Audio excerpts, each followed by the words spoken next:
4 years, back in about 2005. And I learned that they have a term, they call it, when the equity in your home goes up for no good reason. In other words, you didn't make any improvements. It's what they call an unearned increment. So it's admitted, it's like ill-gotten gain. But you got half the people going along to get along. And how many of those people today, in California, there's got to be millions upon millions of landlords. It's a state of about 40 million people, last I heard. We could probably easily fit the entire Earth population here, but that's not the point. I don't want to digress here, but the point is that it seems like every other person wants to be a landlord, and is, and right in your neighborhood. Find out your next door neighbor is likely one of them, probably a landlord. So, for a landlord to maintain security, what's happened in the banking industry in this collapse of '08, they built this bubble up, built it up, and then they decided to collapse it and insure it on the backs of the government, the poor. That's who ended up paying it. Through a hidden tax, we're all paying it. It's called inflation.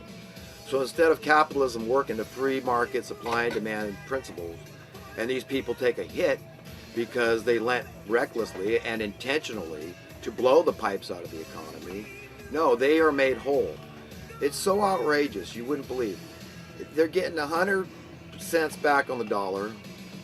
They're taking people's homes, causing suicides to skyrocket, and they're putting it on us. They're saying, well, somebody's going to pay. You signed the dotted line. You signed after you read the fine print, right? The whole thing is absurd and criminal. This debt they tell us that America has, it's all criminal. It's all criminal. So how are we going to turn this around? Let's talk about some nuts and bolts solutions. How we are going to be God's hands and feet, eyes and ears, His mouthpiece on the ground to turn this around. What can we do? It's got to be confronted, and it's going to be painful. It's going to be going over and having a discussion with your neighbor about what he's charging for rent and how it might be a good idea for you to start lowering the rent and help lower the cost of living. Okay, if you're paying a mortgage, remember, who are you paying that to? These corrupt bankers. If you're paying your rent, who's your landlord? First, he's got to pay the corrupt bankers. So who is the tenant made to pay? You understand? So the tenant is made twice the son of hell, like Jesus talked about these people do, as the other. And these people won't carry any of the burden. They won't take a haircut, like they'd like to call it on Wall Street. Oh, no.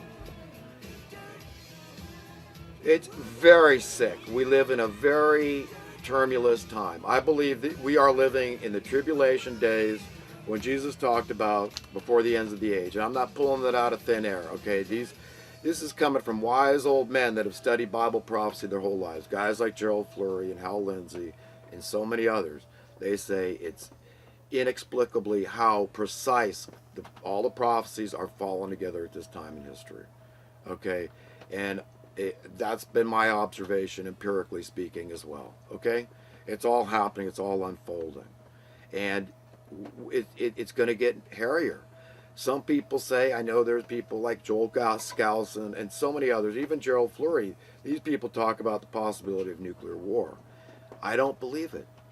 And I've got evidence to support my belief. Okay? It was even on mainstream media through Larry King Live. He had these high-ranking former military guys on that were attesting to the fact that they had seen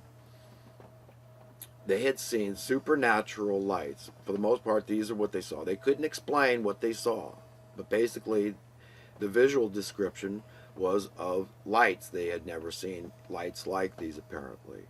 Nearby nuclear missile facilities, okay?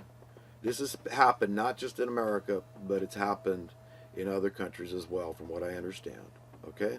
So this is not, the Russians doing this or the Chinese.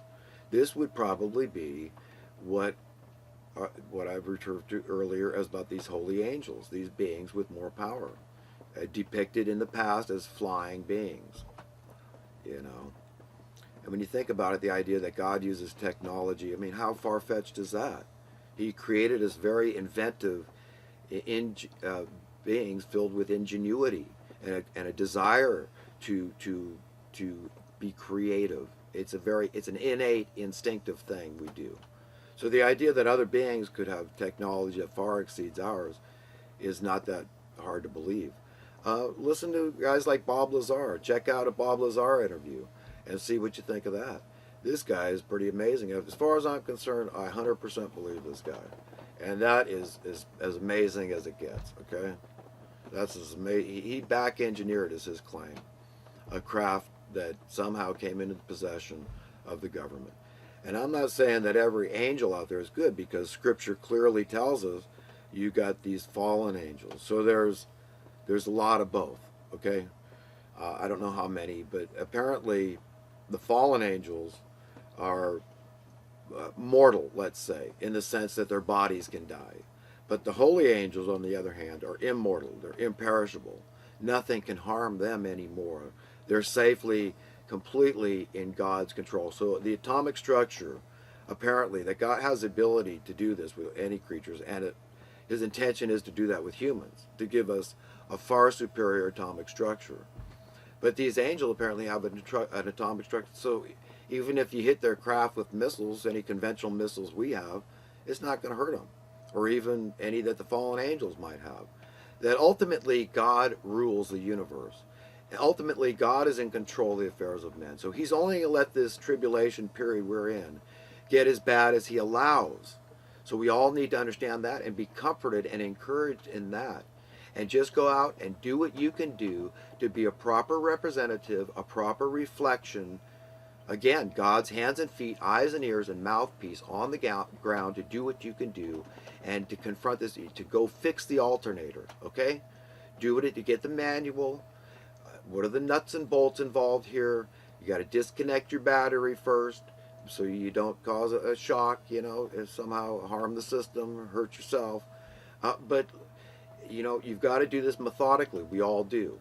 But what we're after, what the demand is sound currency. Like I said, this could either come suddenly or this could come gradually. And the only way humanity is going to prevail on earth, as opposed to the way inhumanity has been prevailing for so long, okay, is through sound currency. And the way to get sound currency is to have checks and balances. There is no way in the world you will ever have sound currency unless you demand checks and balances. Okay? That's it. You've got to have a regulation that states every year, at least, if not more often, you could do it monthly, but you've got an agency that's representative of we the people. That's not we some of the people, that's we the people as a whole. It's saying we demand a rising tide that is pure and clean and good, not for some, that's never going to work, but for all ships, all human beings. So as the wealth of the planet increases, which it has increased exponentially in the decades I've been alive, in over 55 decades, okay? So the wealth of the planet has increased manyfold, okay, in manifold ways. And that wealth has been stolen from the people, causing that rotten tide sinking the ships of humanity.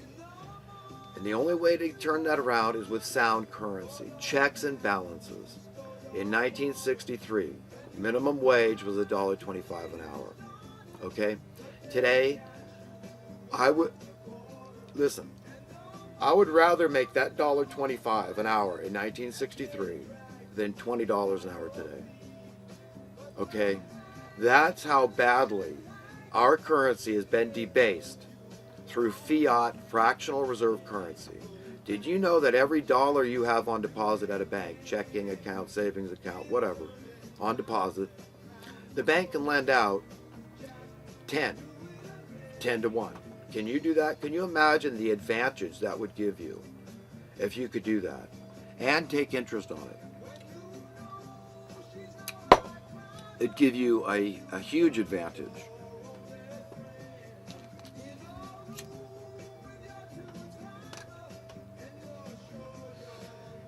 And what it does It creates unsound currency. That's all we have. That is debased currency. And it happens through inflation, whether it's your taxes going up or just your cost of living. Taxes are part of your cost of living, aren't they? I mean, it doesn't matter one iota whether it's from a private source that's caused your cost of living to go up, inflate, debase your currency, or it's from a governmental source. What are we talking about? Governmental source. Who is the government? I mean, if you want to pay your taxes to a worthwhile, send it to me. I'll at least pay tithe on it. I mean, that makes as much sense as sending it to the government when you know it's just like feeding a black hole. It's just going to pay these corrupt bankers, these bloodthirsty monsters. So in essence, you're a collaborator. When we pay our taxes, we're made sons of hell by virtue of the fact that we're going along with the system, that we're conforming to it. It's by consent then. I mean, we are really stuck between a rock and a hard spot, and it's coming down to survival. And we all better make a hissy fit. Listen, all of us, and get on your own case. I mean, if you see there's hypocrisy in your own belief system, then get to the bottom and say, God, reveal to me where I'm still evil, because I don't want to be. I want the truth, the whole truth, and nothing but the truth. I'm willing to live by it in everything I think and say and do, in everything that's of any relevance to pleasing you, because ultimately I want to find happiness here. Okay, because if it's not all about attaining true, sound happiness, what's it all about? And what is happiness? Okay.